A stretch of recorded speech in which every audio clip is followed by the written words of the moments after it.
Supreme કોર્ટે 8 બાબતો જણાવી છે. ભરણ પોષણની કાયમી રકમ નક્કી કરવા માટે આ બાબતોને ખાસ ધ્યાનમાં રાખવાની જરૂર હોય છે. સૌથી પહેલી બાબત એ જોવામાં આવે છે કે પતિ પત્નીની સામાજિક અને આર્થિક સ્થિતિ કેવા પ્રકારની છે.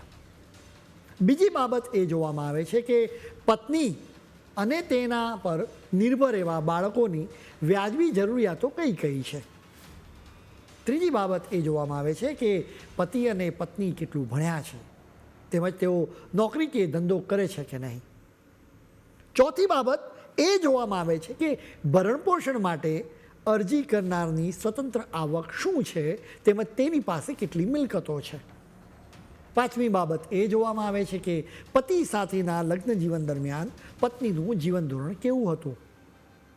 છઠ્ઠી વાત એ જોવામાં આવે છે કે પરિવારની જવાબદારી નિભાવવા માટે કારકિર્દીનું બલિદાન આપવામાં આવ્યું હતું કે નહીં. સાતમી વાત એ જોવામાં આવે છે કે પત્ની ગૃહિણી હોય તો તેને કેસ લડવા માટે કેટલો ખર્ચ થયો. આઠમી વાત એ જોવામાં આવે છે કે પતિની આર્થિક ક્ષમતા કેટલી છે, જેમ કે તેની કમાણી કેટલી છે અને તેમજ તેને કેટલું દેવું છે.